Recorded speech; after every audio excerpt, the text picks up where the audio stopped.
Hello welcome friends. तो दोस्तों I think आप सभी ललित नारायण मिथिला यूनिवर्सिटी दरभंगा के स्टूडेंट्स होंगे। दोस्तों आप सभी का बहुत सारा कमेंट्स आता रहता है कि सर आप हिस्ट्री का गेस कर दो, पॉलिटिकल साइंस का गेस कर दो, साइकोलॉजी का कर दो, ज्योग्राफी का कर दो। इसी प्रकार से बहुत सारा कमेंट्स आता रहता है। लेकिन मैं आपको एक चीज़ क्लियर बता दूं कि जो हमारा अब तक सब्जेक्ट रहा है, जिस सब्जेक्ट्स को मैं फॉलो करते आया हूँ, जहाँ पे मेरा इंटरेस्ट है, उसका मैं गेस हमेशा करता आ रहा हूँ और फ्यूचर में भी करूँगा। लेकिन कुछ ऐसे सब्जेक्ट है जिसको मैं आज तक कभी पढ़ा ही नहीं, तो वहाँ पे गेस करना मुझे अच्छा नहीं लग रहा है। क्योंकि होता क्या है, तो जिस चीज़ से हम जुड़े हुए हैं वहाँ पे जब हम गेस करते हैं ना, तो एग्जैक्टली 100% गेस कर जाता है काम। जैसे कि अगर इंग्लिश ऑनर्स की बात करें तो 100% वहाँ पे मेरा गेस काम करता है। लेकिन कुछ सब्जेक्ट जैसे कि जूलॉजी हो गया, साइकोलॉजी हो गया, उसके बाद सोशियोलॉजी हो गया, इसी प्रकार से और बहुत सारे सब्जेक्ट है। वहाँ पे है क्या, तो मैं इसको कभी पढ़ा ही नहीं, तो वहाँ पे गेस मेरा काम नहीं आ सकता है, हो सकता है। लेकिन जो मैं यहाँ पे स्ट्रैटेजी आपको बता रहा हूँ, अगर आप इसको फॉलो करते हो तो डेफिनेटली 100% नहीं तो 90% क्वेश्चन तो जरूर टैली करेगा। और 90% क्वेश्चन टैली करने का मतलब हुआ कि 100%। क्यों? तो आपके पास केवल 10 ही प्रश्न होते हैं और 10 में से भी आपको केवल 5 का ही बनाना होता है। अगर 90% भी क्वेश्चन अगर टैली कर जाता है तो कहने का अर्थ कि 10 में से 8 कर जाएगा टैली आराम से, और 8 कर जाएगा तो आपको तो बनाना 5 ही है, तो बना लोगे। तो करना क्या है, तो मेरी बात को आप गौर से सुनना। और जो मैं स्ट्रेटजी यहाँ पे बता रहा हूँ ये ऑनर्स पेपर साथ ही साथ सब्सिडी दोनों के लिए है। तो सबसे पहले मैं आपको ऑनर्स पेपर का बता दूं कि ऑनर्स पेपर के लिए क्या करना। आप कोई भी आपका ऑनर्स हो, कोई मतलब नहीं, जो मैं यहाँ पे बता रहा हूँ आप इसको जरूर करना। जैसे मान लीजिए आपका ज्योग्राफी ऑनर्स है या फिर इकोनॉमिक्स ऑनर्स है, तो आप करिए क्या, तो 2000, लेकिन ये जो स्ट्रैटेजी है ना, ये 2021 के लिए है ना। 2022 में फिर अगर आप जाओगे तो ये फिर डिफरेंट हो जाएगा। तो अगर 2021 के लिए आप कर रहे हो तो आप करना क्या, तो 2019 के जितने भी प्रश्न हैं उसको आप ढंग से प्रिपेयर कर लो। यहाँ पे मान लीजिए अगर 2019 में अगर 10 प्रश्न आए हैं तो डेफिनेटली इस 10 में से 7 से 8 प्रश्न डेफिनेटली आपके एग्जामिनेशन में 2021 में पूछे जाएंगे, है ना। तो 2019 के क्वेश्चन को आप डेफिनेटली कर लो। साथ ही साथ वैसा क्वेश्चन जो 2018 में पूछा गया है और वही क्वेश्चन 2020 में भी पूछा गया है, तो ऐसे आपको बहुत प्रश्न देखने को मिलेंगे कि जो 2018 में पूछा गया है लेकिन 2020 में वो क्वेश्चन नहीं आया है।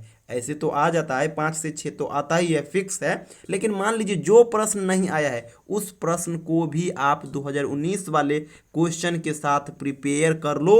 आपका 2021 के एग्ज़ाम के लिए जो क्वेश्चन हो गया ना, ये सफिशियंट हो गया। मैं क्या कहा, मैं आपको बताया कि अगर मान लीजिए आपका कोई भी ऑनर्स है, आप 2019 के A to Z क्वेश्चन को कर लो, पहला थिंग। दूसरा बात कि जो क्वेश्चन 2018 का है और 2020 में नहीं पूछा गया है, मान लीजिए 10 प्रश्न होगा 2018 वाला और उस 10 में से मान लीजिए 8 प्रश्न 2020 में पूछ लिया लेकिन 2 प्रश्न 2020 में नहीं पूछा गया, तो उस 2 प्रश्न को साथ ही साथ जो 2019 में 10 प्रश्न पूछे गए उस 10 को यानी 12 प्रश्न को आप कर लो। आपके एग्जामिनेशन में यहाँ से मान लीजिए मैक्सिमम क्वेश्चन आपको मिल जाएगा। तो ये हो गया ऑनर्स पेपर के लिए और हर सब्जेक्ट के लिए। अब आते हैं सब्सिडरी पेपर पे। तो देखिए 2020 में जो हुआ है दोस्तों, सब्सिडरी का ऑब्जेक्टिव पैटर्न था, लेकिन 2021 में फिर सब्जेक्टिव हो जाएगा क्योंकि वो तो कोरोना पीरियड के चक्कर में था आपका ऑब्जेक्टिव,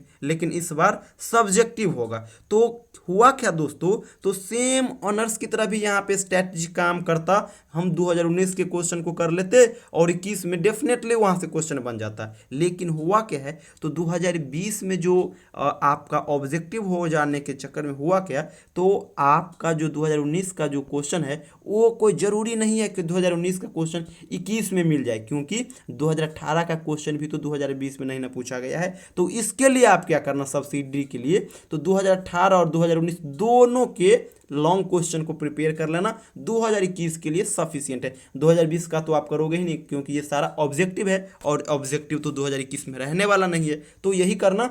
सब्सिडरी के लिए आप 2018 और 2019 के क्वेश्चन को प्रिपेयर कर लेना, मैक्सिमम क्वेश्चन बन जाएंगे। और बात रहा कि आप लोग मुझसे पूछ सकते हैं कि ये क्वेश्चन मैं लाऊंगा कहाँ से, तो मैं आपको बता दूं कि आप लोग कमेंट कर देना इस वीडियो में कि आपका कौन कौन सब्सिडरी है और कौन ऑनर्स पेपर है।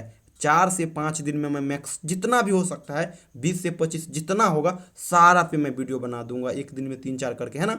तो आप कमेंट कर देना कि आपका सब्जेक्ट क्या है, ऑनर्स पेपर क्या है और सब्सिडरी क्या है। अगर आपके पास प्रीवियस ईयर है तो कमेंट मत करना, आप प्रिपरेशन में लग जाना। अगर नहीं हो तो मुझे एक बार ज़रूर याद दिलाना, मैं आपको अवेलेबल करा दूंगा वीडियो के माध्यम से। अदरवाइज इस वीडियो के डिस्क्रिप्शन में टेलीग्राम चैनल का लिंक दे दूंगा, आप उसको ज्वाइन कर लेना, वहाँ पे भी मैं वो PDF को प्रोवाइड करा दूंगा, है ना। तो दोस्तों यही था 2021 के लिए कुछ जो इम्पोर्टेंट टिप्स हो सकते हैं हमारी तरफ से वो।